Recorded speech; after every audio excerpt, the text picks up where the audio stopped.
Assalamualaikum warahmatullahi wabarakatuh.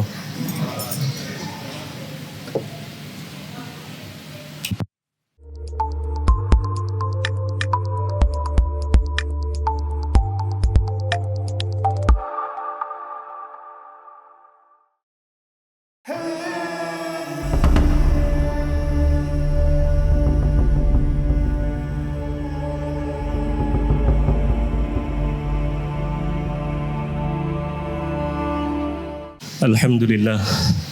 Alhamdulillahilladzi arsala rasulahu bil huda wa dinil haqq liyudhhirahu 'ala ad-din kullihi wa kafa billahi shahida.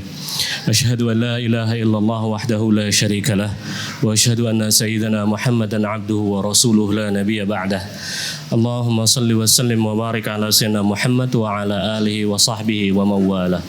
Amma ba'du fa ya ibadallah ittaqullaha wa atasim bih wa may ya'tasim billah faqad hudiya ila siratim mustaqim. Hadirin jamaah salat Jumat rahimakumullah. Saat ini kita berada di bulan Agustus dan di awal bulan Safar. Dan sebagaimana yang kita semua pahami, kemarin kita memperingati hari kemerdekaan bangsa kita yang ke-78. Pada konteks kita yang hidup di Indonesia yang merdeka pada saat ini, ada hal-hal penting yang perlu kita tanyakan dalam diri kita. Salah satu di antaranya adalah pertanyaan, apakah kita benar-benar merdeka? Negaranya sudah merdeka, iya. Bahwa kita sudah terlepas dari belenggu penjajahan, iya. Tetapi apakah kita benar-benar merdeka? Secara teoritis, kemerdekaan yang paling puncak adalah kemerdekaan bagi kita untuk kita bisa beribadah, mengabdi, dan menjalankan apa yang menjadi tugas kita kepada Allah Subhanahu wa Ta'ala. Kalau dalam perjalanan hidup kita tugas itu terabaikan, maka masih pantas kita menyebut diri kita merdeka. Apalagi kalau sampai terabaikannya oleh karena kesibukan-kesibukan kita dalam menjalani kehidupan kita yang tidak kekal di muka bumi. Hadirin rahimakumullah. Karena itu, pada konteks kita masyarakat Indonesia yang hidup di alam yang merdeka ini, perlu kita memperhatikan dan menjaga serta melihat bahwa ada bentuk penjajahan-penjajahan lain yang nempel dan melekat dalam diri kita. Yang pertama adalah penjajahan oleh makhluk yang tidak nampak, tapi dia selalu ada dan selalu mendekati kita dan berusaha mengajak kita untuk jauh dari Allah Subhanahu wa Ta'ala. Iblis atau syaitan tidak akan pernah berhenti mampir menyambangi kita dan mengajak kita untuk selalu menjauhkan diri dari Allah Subhanahu wa Ta'ala. Di dalam surah Al-A'raf ayat 16 dan 17, iblis menjelaskan komitmennya tersebut. Qala fabima aghwaytani la'aqudanna lahum siratakal mustaqim. Itu kata iblis. Sebelum dia terusir dari surganya Allah, iblis bersumpah dan berjanji dan membuat komitmen dan bilang kepada Gusti Allah, karena engkau anggap aku salah ya Allah, maka saya bersumpah, saya berjanji akan membuat keturunannya Adam, kita semua, sesat tergelincir dari jalanmu. Lalu kemudian dia lanjutkan, thumma la'atiyannahum min baini aydihim wa min khalfihim wa an aymanihim wa an syama'ilihim hatta la tajidu aktsarahum syakirin. Lalu iblis bilang, saya akan goda mereka dari depan, dari belakang, dari kiri, dari kanan, sampai mereka semua tidak lagi bersyukur dan mengabdi kepadamu ya Allah. Ini penjajahan yang boleh jadi sulit kita lihat dalam diri kita karena musuh yang kita hadapi tidak nampak. Tapi itu komitmen iblis. Ada ulama tafsir yang menjelaskan maksudnya arah-arah ini apa? Yang kanan itu dia akan berusaha, kata ahli tafsir, salah satu ahli tafsir menjelaskan, dia akan berusaha membujuk kita secara vulgar.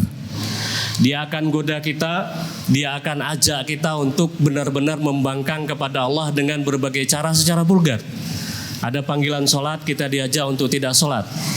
Ada panggilan puasa, kita diajak untuk meninggalkan puasa. Kalau iman orang itu masih kuat, dia tidak bisa diajak terang-terangan membangkang kepada Allah. Dia akan masuk dari belakang. Pertama tadi dari depan, kalau nggak bisa lalu dari belakang. Dari belakang itu dia bisikkan kepada kita untuk beribadah secara santai kepada Allah Subhanahu wa Ta'ala. Santai dalam artian kita diajak untuk mengulur dan sampai kemudian kita tidak mengerjakannya. Contohnya, tidak usahlah ke masjid, kamu kan masih muda. Biarlah orang tua aja yang berangkat ke masjid. Padahal tidak ada jaminan orang muda bisa lebih bertahan lama daripada orang tua. Karena ajal manusia tidak ada yang tahu. Tapi itu yang dia bisikkan kepada kita. Perjalananmu masih panjang, nantilah beribadah, nantilah mengabdi. Biarkan mereka yang sudah tua duluan. Ada saatnya nanti kamu. Nah, pada saat kita terbujuk untuk ikut di situ, pelan-pelan kita meninggalkan apa yang menjadi tanggung jawab kita kepada Allah Subhanahu wa Ta'ala. Kalau yang seperti ini juga tidak berhasil, dia masuk lewat kanan. Dia masuk lewat kanan itu kata ahli tafsir salah satunya dialah dengan berusaha membujuk kita, mengajak kita untuk melakukan sesuatu yang sifatnya mubah. Mubah itu boleh kita kerjakan, nggak kita kerjakan juga nggak apa-apa. Contohnya, olahraga itu bagus buat kesehatan. Bagi anak-anak muda yang suka futsal itu bagus untuk kesehatan.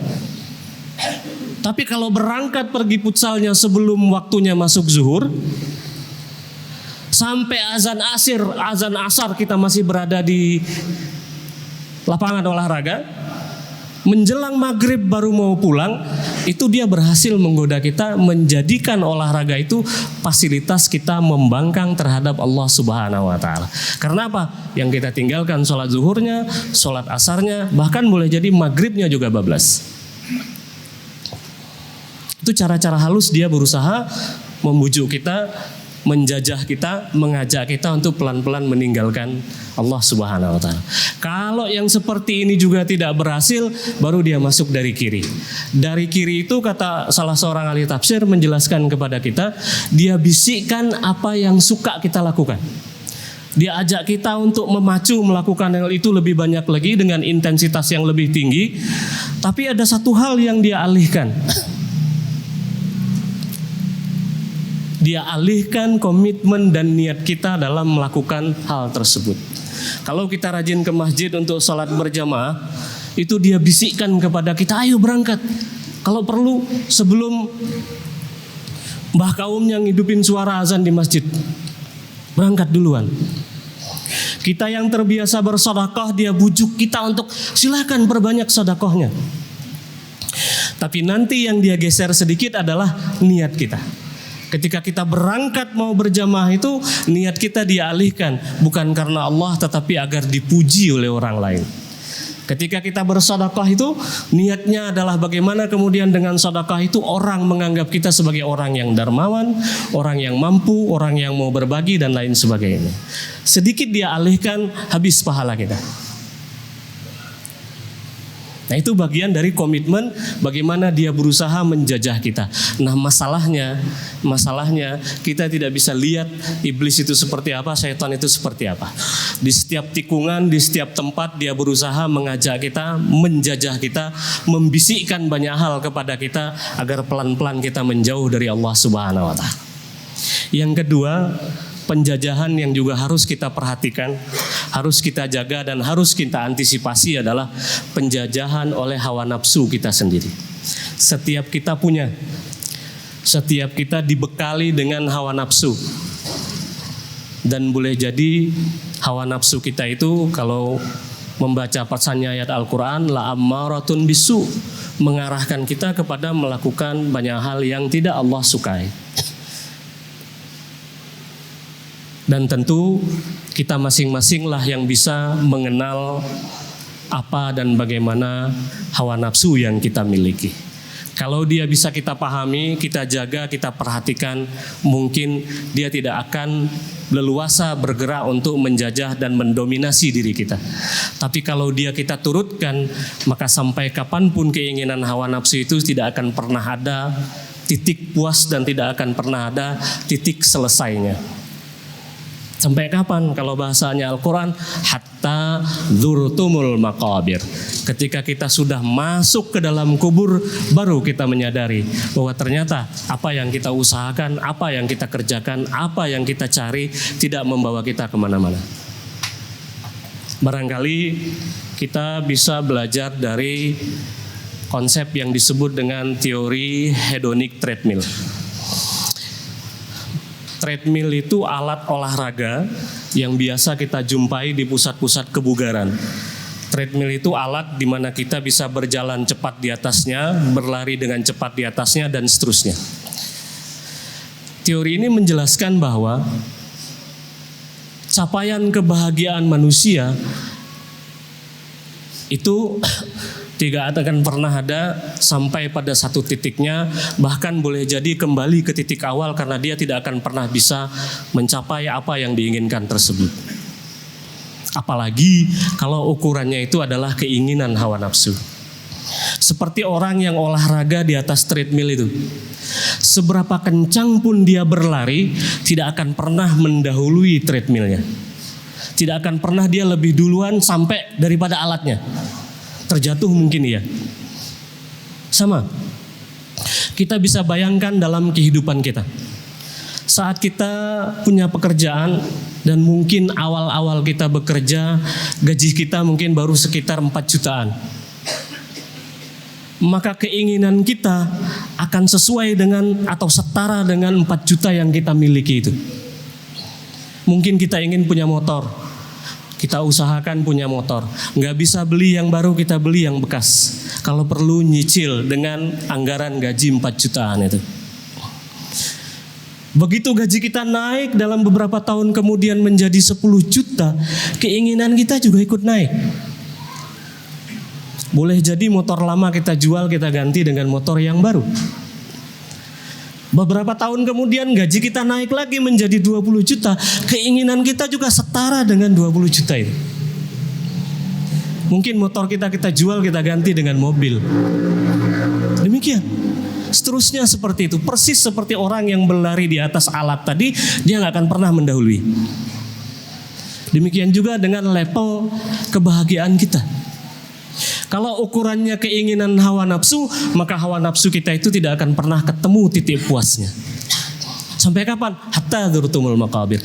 Sudah masuk ke dalam alam kubur, baru kita menyadari bahwa ternyata kita tidak bisa memenuhi keinginan hawa nafsu itu. Lalu apa kata kuncinya? Kata kuncinya adalah kita bisa menerima yang Allah titipkan kepada kita saat ini. Ada syair yang bilang begini, al-abdu hurrun in qani. Seorang budak dia akan merasa merdeka, bebas kalau dia bisa menerima apapun kondisi dia. Tapi wal hurru, tapi seorang yang merdeka, abdun, bisa menjadi tertawan, bisa menjadi budak, bisa menjadi sandera. Karena apa? In qani. Kalau dia memperturutkan keinginan hawa nafsunya, mencapai dan mengejar segalanya. Kita manusia Allah bekali dengan hawa nafsu. Kalau hawa nafsu itu menjadi panglima kita, menjadi aturan kita, menjadi acuan kita, maka dia tidak akan mengantarkan kita kemana-mana kecuali kepada pembangkangan terhadap Allah Subhanahu wa Ta'ala. Kata kuncinya adalah bisa bersyukur dengan apa yang Allah berikan dan yang Allah titipkan kepada kita. Itu akan melepaskan kita dari belenggu penjajahannya hawa nafsu kita sendiri. Jadi merdeka itu bukan bagi anak-anak muda yang sering pasang status ya, merdeka itu bukan saat Soekarno-Hatta memproklamirkan kemerdekaan bangsa ini. Merdeka itu adalah ketika Soekarno-Hatta mau berbaris di dalam dompet kita. Luar biasa. Ukurannya uang numpuk di dompet kita, 100.000 itu Soekarno-Hatta gambarnya, itu merdeka. Padahal belum tentu dengan jumlah yang numpuk di dalam dompet kita itu kebahagiaan kita bisa kita raih, hawa nafsu kita bisa kita tundukkan dan lain sebagainya. Berapa hari yang lalu dalam perjalanan kembali ke Jogja, saya sempat satu kereta dengan seseorang. Dan bapak itu bercerita, dia udah beberapa hari tidak bisa tidur. Kenapa, Pak? Pokoknya setiap kali saya mau memejamkan mata saya, semuanya terlintas. Padahal saya berkecukupan katanya. Tapi gara-gara itu saya nggak bisa tidur. Katanya. Ini saya mau ke Jogja, mau cari dokter yang bisa memberi saya obat yang bisa bikin saya tertidur.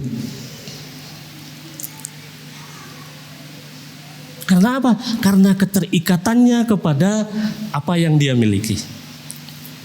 Dia berkecukupan, tetapi setiap kali dia mau memejamkan matanya, yang muncul di dalam dirinya adalah bisikan-bisikan.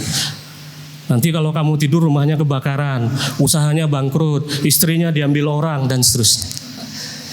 Artinya belum tentu dengan tumpukan Soekarno-Hatta yang ada di dalam dompet kita itu mengantarkan kita kepada kebahagiaan. Ma'asyiral muslimin rahimakumullah.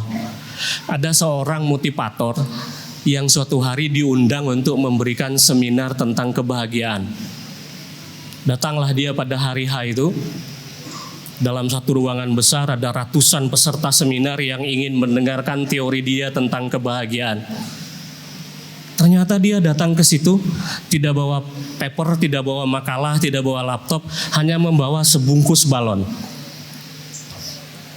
Lalu balon itu bungkusnya dia buka, dia kasihkan kepada semua peserta seminar masing-masing satu. Dia instruksikan agar menulis nama masing-masing di situ. Setelah ditulis, silahkan ditiup balonnya, diikat. Setelah diikat, dilepaskan balon itu dalam ruangan itu. Ada ratusan balon dengan nama masing-masing di dalam ruangan itu.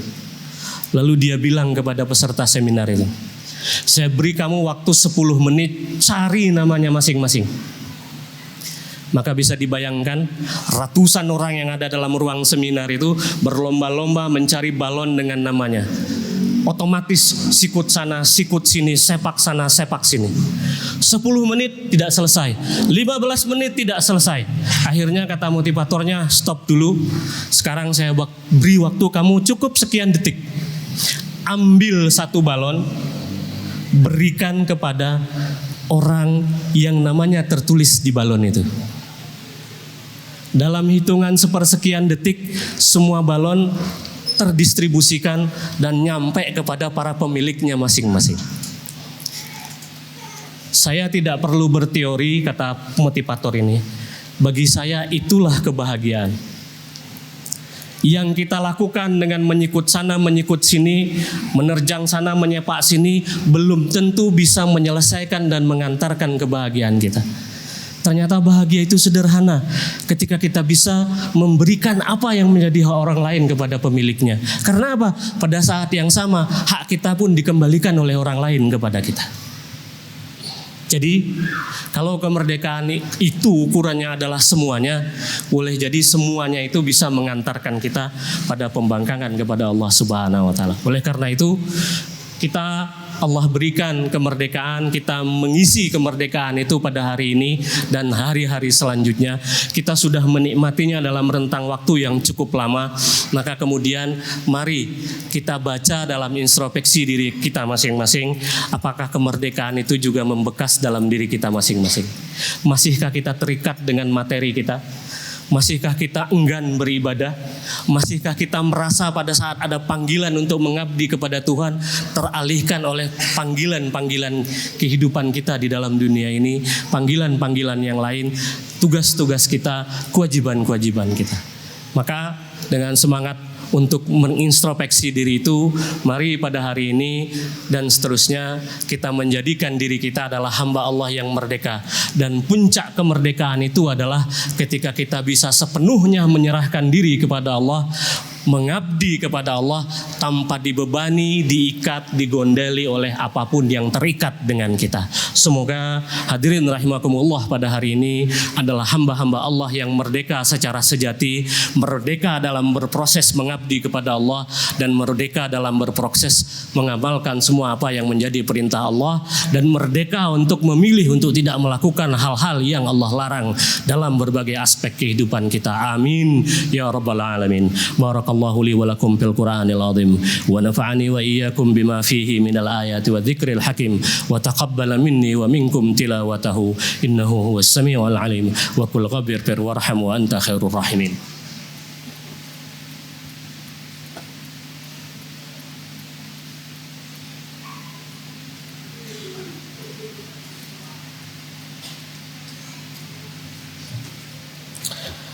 Alhamdulillah hamdan katsiran kama amar. Asyhadu an la ilaha illallah wahdahu la syarika la ighraman liman jahada bihi wa kafar. Wa asyhadu anna sayyidina Muhammadan abduhu wa rasuluh al-mab'utsu ila al-aswadi wal ahmar. Allahumma salli wa sallim wa barik ala sayyidina Muhammad sahibi wajhil anwar wa ala alihi wa ashabihi wa man tabi'ahum bi ihsanin ila yaumil mahsyar. Amma ba'du fa ya ibadallah ittaqullaha fima amar wa alamu anna Allah shalla ala nabiyyi qadima wa lam yazal qailan alima. A'udzu billahi minasyaitonir rajim. Bismillahirrahmanirrahim. Innallaha wa malaikatahu yusholluna 'alan nabi ya ayyuhalladzina amanu shallu 'alaihi wa sallimu taslima. Allahumma shalli wa sallim wa barik ala sayyidina Muhammad wa ala alihi wa sahbihi ajmain. Bismillahirrahmanirrahim. Alhamdulillahirabbil alamin. Wassalatu wassalamu ala asyrafil anbiya'i wal mursalin wa ala alihi wa sahbihi ajmain. Allahumma aminna fi awtanina wa aslih a'immatana wa ulata umurina ووفق قادة المسلمين إلى تحكيم شرعك واتباع سنة نبيك محمد صلى الله عليه وسلم. اللهم اجعلنا من الشاكرين على نعمائك وكما نعمت علينا فزد وكما زدت فبارك يا الله. اللهم اغفر للمسلمين والمسلمات والمؤمنين والمؤمنات الأحياء منهم والأموات إنك سميع قريب مجيب الدعوات ويا قاضي الحاجات. ربنا ظلمنا أنفسنا وإن لم تغفر لنا وترحمنا لنكونن من الخاسرين. ربنا آتنا في الدنيا حسنة وفي الآخرة حسنة وقنا عذاب النار والحمد لله رب العالمين ولذكر الله أكبر والله يعلم ما تصنعون.